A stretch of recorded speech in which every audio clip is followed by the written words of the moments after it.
পরীক্ষা দেই, এইগুলারই শুধু জানি পরীক্ষা। আরে বাবা, এই সংসারে আসা মাত্র উপর থেকে যে তুমি নানা রকম পরীক্ষা দিচ্ছ, সেই পরীক্ষার খবর রাখছো নি? সেই পরীক্ষার খবরটুকু তো রাখতে হবে। সেই পরীক্ষার ফলাফল অনেক দেরিতে প্রকাশিত হয়, আর সেই ফলাফল জনসম্মুখে প্রকাশিত হয় না। নিতাই গৌর হরি বল। সেই ফলাফল প্রকাশিত হয় শেষের দিনে।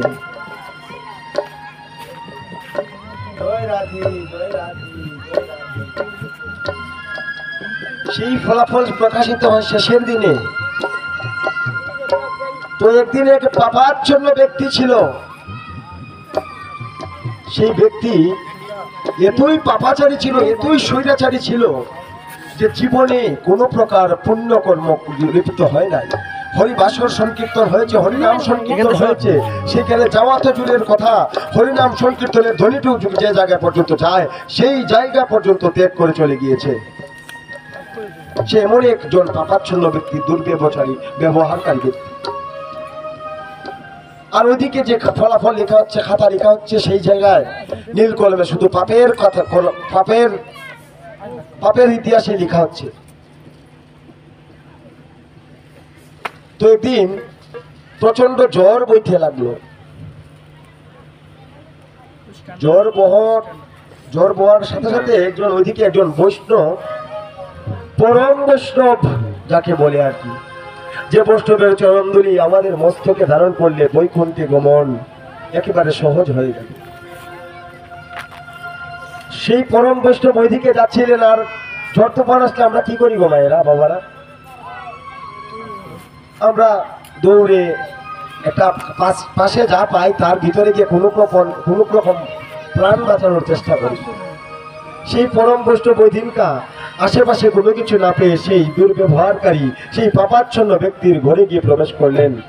ঘরে প্রবেশ করেন নাই, প্রবেশ করলেন বারান্দায়, শুধু কোনো রকম প্রাণটা রক্ষা করার জন্য। নিতাই গৌর হরি বল। তখন সেই ব্যক্তির ওই দিন কি হলো, ভগবানের কোন কৃপা বর্ষিত পূর্বজন্মের স্বীকৃতির ফলে সেদিন এক অনাকাঙ্ক্ষিত ঘটনা ঘটে গেল।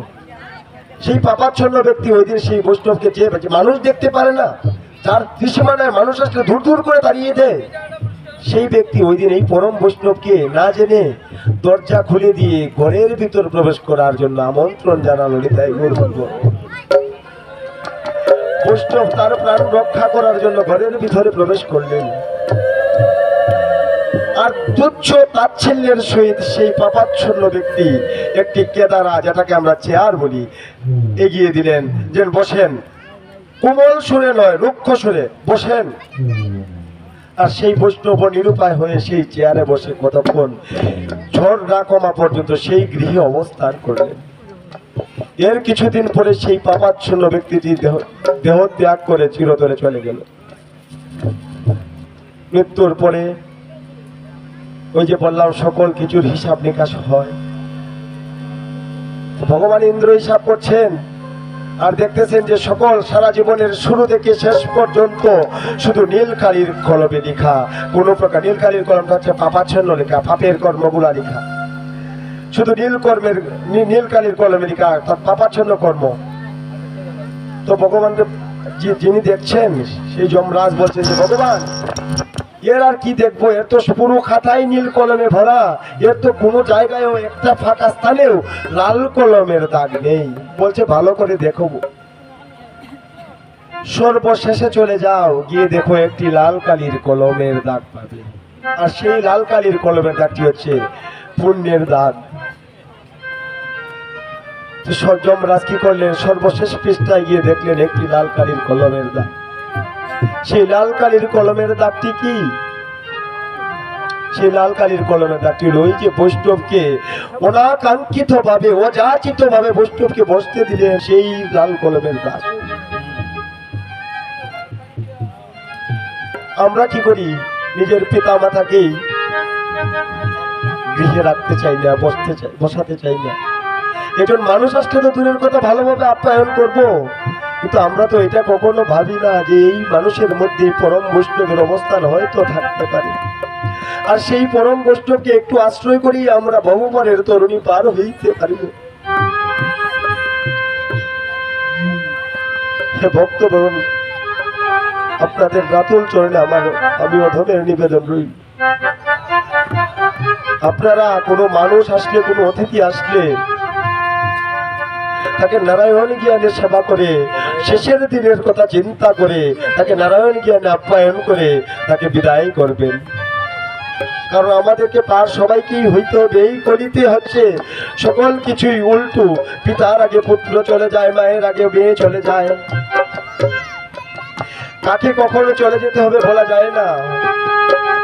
এর মধ্যে দিয়ে যদি একটু ভগবানের নাম সংকীর্তন, ভগবানের নাম, ভগবানের কার্য দিই, একটু যদি অযাচিত ভাবে মনের অজান্তেই কোনো নারায়ণকে, কোনো অতিথিকে আপ্যায়ন করে আমরা করতে পারি, তাহলে আমাদের এই মানব জীবন যে আসা যাওয়া, সেই আসা যাওয়া বন্ধ হয়ে যাবে। তো সর্বশেষ পৃষ্ঠায় যখন লাল কালির দাগটি দেখলেন, তখন বললেন যে সকল তো পেলাম, এখন ওকে ডাকো। ডাকলেন যে তুমি তো সারা জীবন যা করেছ এইগুলার কোনো প্রকার নেই, তোমাকে অনেক দিন যাবৎ শাস্তি ভোগ করতে হবে, নরক যন্ত্রণা ভোগ করতে হবে। তবে সেই পাপাচ্ছন্ন ব্যক্তি বলছে, হে প্রভু, আমি জানি গো, আমি আমার জীবনে যা করেছি সকলে কিছুই ভুল করেছি। আমার জীবনে ভুলের বাহিরে কিছু ছিল না। আমি জানি আমার নরক যন্ত্রণা সহস্র কোটি বৎসর ভোগ করতে হবে।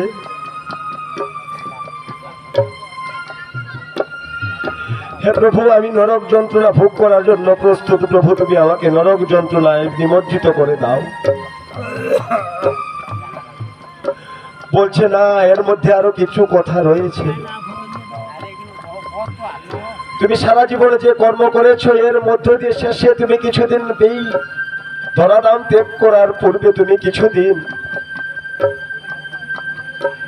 পূর্বে তুমি একটি পুণ্য কর্মে লিপ্ত হয়েছিল। তুমি তোমার মনের অজান্তে নিতাই গৌর হইব। সেই পুণ্য কর্মটা তুমি হয়তো জানো না। তুমি একদিন বৈষ্ণবকে তোমার গৃহে এক বিপদ থেকে উদ্ধার করেছিলে আশ্রয় দিয়ে। সেই পুণ্য কর্মের জন্য তুমি একটা বার মানব জন্ম লাভ করার সুযোগ রয়েছে। নিতাই গৌর হইব।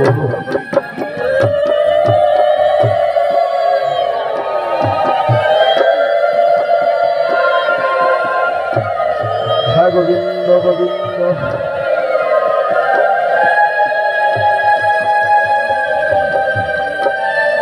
এখন বলো, তুমি তোমার নরক যন্ত্রণা আগে ভোগ করবে না তুমি তোমার সেই মানব জন্ম আগে ভোগ করবে? বলছে, হে প্রভু গো, যেহেতু একটি পুণ্যের ফলে আমার একবার মানব জন্ম লাভ করার মতো স্বীকৃতি হয়েছে, আমি আপনার কাছে কোনদিনে নিবেদন করছি প্রভু গো,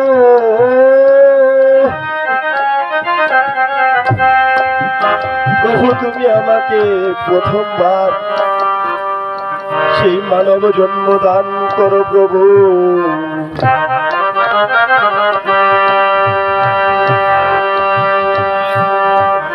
আমি যদি পূর্ব জন্মের স্বীকৃতি অনুযায়ী পাপ কর্মের ফলাফল গুলা আগে ভোগ করি, তাহলে আমি জানি না কবে এই দুর্লভ মানব জন্ম আমার হবে।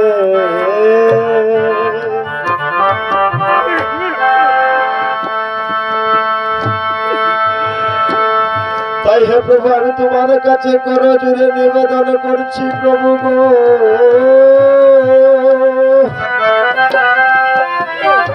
প্রভু তুমি আমাকে প্রথমবার মানব জন্মে দান করে আমাকে মনুষ্য রূপে পৃথিবীতে পাঠিয়ে আমাকে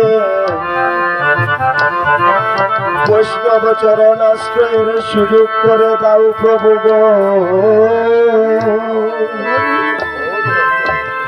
আমি যেহেতু সুযোগটুকু পেয়েছি প্রভু, আমি প্রথমবার মানব জন্ম ধারণ করতে চাই। হে প্রভু, তুমি তো আমাকে মানব জন্ম ধারণ করার জন্য সুযোগ দিবে ঠিকই, কিন্তু হে প্রভু, এই পুণ্যের স্বীকৃতি স্বরূপ আমি তোমার কাছে আরেকটা জিনিস চাই প্রভু। আমি যেন পরবর্তীতে মানব জন্ম মনুষ্য দেহ ধারণ করে ধরাধামে গিয়ে আমি যেন সাধু সঙ্গ করতে পারি, আমি যেন বৈষ্ণবের চরণ ধুলা গ্রহণ করতে পারি, আমি যেন সদা সর্বদা হরিনাম সংকীর্তনে নিমজ্জিত থাকি, আমি যেন ভগবানের রাতুল চরণে বিলীন হতে পারিনি। তাই গোর হরি বল, হরি বল। প্রভু, তুমি আমাকে সেই সুযোগ করে দাও প্রভু। তুমি আমাকে একটা বার সেই সুযোগ যেহেতু এসেছে, তুমি আমাকে সেই সুযোগ দাও। আর সেই সুযোগের মধ্যে আমার বিশেষ চাওয়া হচ্ছে আমি যেন সেই ধরাধামে গিয়ে পরম বৈষ্ণবদের সঙ্গে সঙ্গ করতে পারি এবং হরিনাম সংকীর্তনে সদাই নিমজ্জিত হয়ে থাকতে পারি। তাই গোর হরি বল, হরি বল। সবাই প্রেম সে বাহু তুলে হরি বল, হরি বল, হরি বল।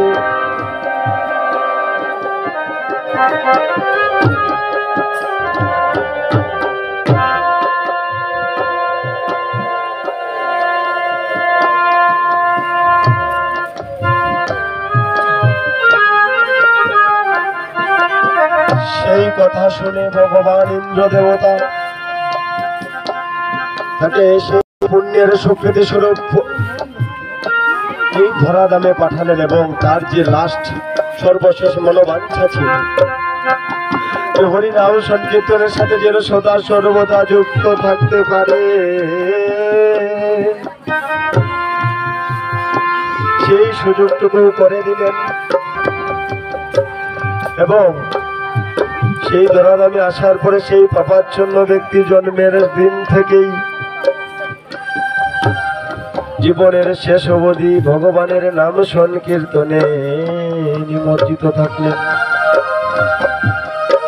এবং সেই এই জন্মের পুণ্যের স্বীকৃতি স্বরূপ পূর্বের যত পাপ ছিল সমস্ত পাপ কেটে গিয়ে তিনি স্বর্গ প্রাপ্ত হলেন। তাই গৌর হরি বল, হরি বল, হরি বল, হরি বল।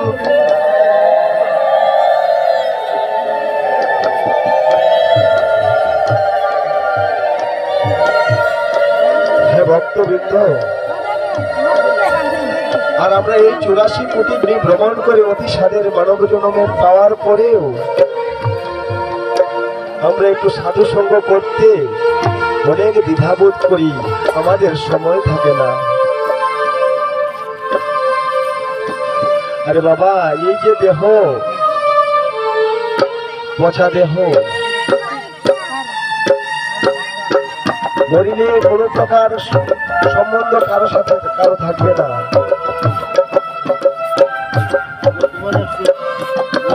সর্বশেষ ঠিকানা সবার এক জায়গায় হবে।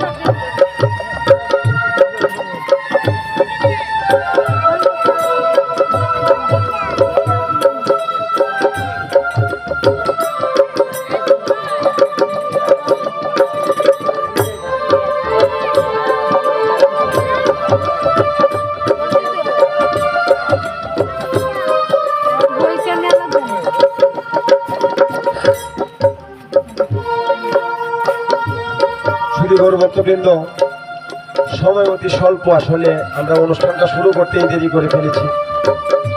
আমি আপনাদের সামনে আর 10-15 মিনিট কথা বলবো। তো ভগবান সেই সুযোগটুকু দিলেন, সেই সুযোগটুকু সেই পাপাচ্ছন্ন ব্যক্তি লুফে নিলেন।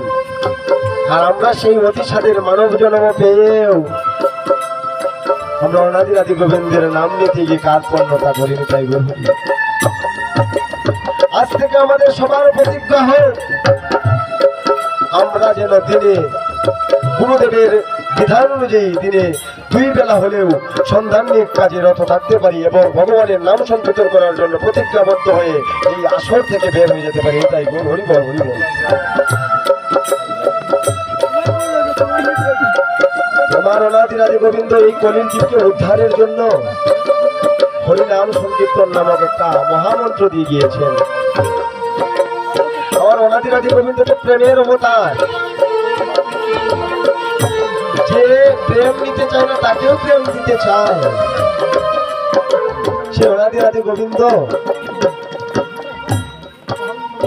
তার জীবনে অনেক জ্বালা যন্ত্রণা সহ্য করে, অনেক ধিক্কার সহ্য করেও ভগবানের নাম সংকীর্তন করেছিল। সেই ভগবানের অপূর্ব লীলায় আমরা একটু প্রবেশ করব, তারপরে আমি আমার পাঠের সমাপ্তি টানবো। ভগবান অনাদি গোবিন্দ শ্রীকৃষ্ণ চৈতন্য প্রভু যখন বালক ছিলেন, তখন তার গলায় যে ভগবানের যে গজমতি হার,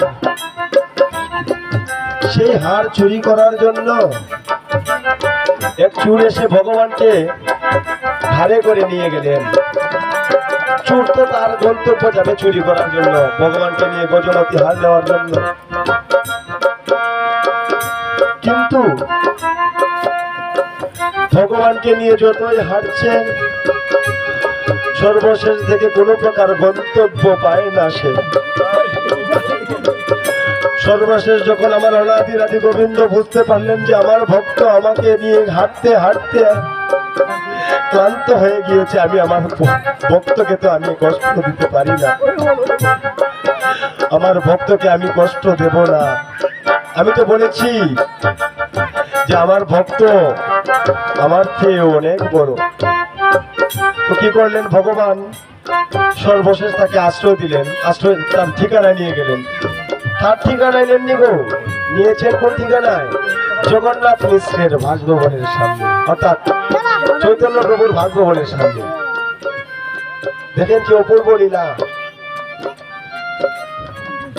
যাওয়ার পরে ভাবছে যে এতক্ষণ হাঁটলাম এই বালক শিশুটিকে নিয়ে একটু চুরি করার জন্য, একটা গজমতি হার চুরি করার জন্য, এত ক্রুশ হাঁটার পরেও আমি সর্বশেষ জগন্নাথ মিশ্রের যে জায়গা থেকে চুরি করেছি সেই জায়গায় এসে আবারও অবতীর্ণ হলাম। এই কি লীলা! এই বালক তো সামান্য বালক নয়, এই বালক নির্দ্বিধায় একজন অসামান্য বালক, যাকে আমরা চিনতে পারছি না। আমার মহাপ্রভুকে কিন্তু কেউ চিনতে পারে নাই, আর চিনতে পারে নাই বলে মহাপ্রভু আজ থেকে 500 বছর পূর্বে হরিনাম বিলাইতে গিয়ে ইটপাটকেল দিয়েও খেতে হয়েছে। আর মহাপ্রভু তখন বলছিলেন প্রেম বন্যায় ভাসিয়ে, যে মেরেছে কলসির কানা তাই বলে কি প্রেম দিব না। আমার মহাপ্রভু যে সেই অনাদি রাধি গোবিন্দ, প্রেমের অবতার, যার কাছে প্রেমের ভাণ্ড রয়েছে। মহাপ্রভুর সেই যে ব্যক্তি মহাপ্রভুকে নিয়ে ঘুরলেন, সে তার চুরি করার গন্তব্য না পেলেও মনের জানতে এই ভগবানের গন্তব্য কিন্তু ঠিকই পেয়ে গিয়েছিলেন। নিতাই বল হরি বল, হরি বল।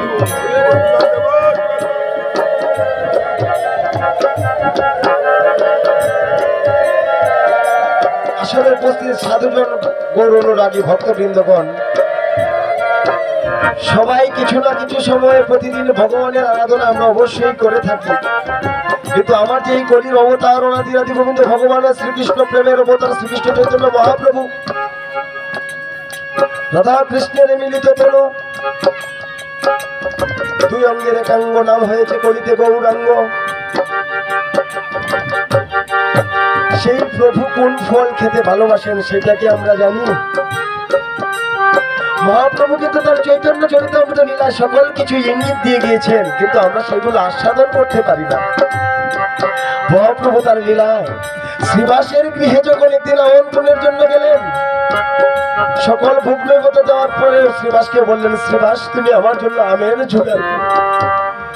তখন আমের সিজন ছিল না। শ্রীবাস ক্রন্দন করে বলছে, হে প্রভু গো, প্রভু এখন আমি অধম তোমার জন্য আম্রপল্ল বা আম কোন জায়গা থেকে জোগাড় করব? শ্রীবাস কি করলেন? আম দিতে ব্যর্থ হওয়ার কারণে একটি ছোট আমের গাছ নিয়ে এনে দিলেন ভগবানের রাতুল চরণ। ভগবান বললেন, দেখি তোমাকে বললাম আমের আটি আনার জন্য, আর তুমি আম গাছ নিয়ে আসলে। আমার ভগবানের কি যে অপার দয়া, অপার করুণা। ভগবান বললেন যে আচ্ছা ঠিক আছে, তুমি নিয়ে এসেছো, আর কি করার। আমার ভগবান তো দয়ার সাগর, এই বিশ্বের নিয়ন্ত্রণ ভগবানের হিসাবে যে সব কিছু হয়। ভগবান তৎক্ষণাৎ সেই আম গাছটিকে রোপণ করলেন এবং কিছুক্ষণের মধ্যে সেই আম গাছে আম্র গাছটি বড় হয়ে ফল ধরতে লাগলো এবং সেই ফল ভগবান গ্রহণ করে শ্রীবাসকে আশীর্বাদ করে গিয়েছিলেন। নিতাই গৌর।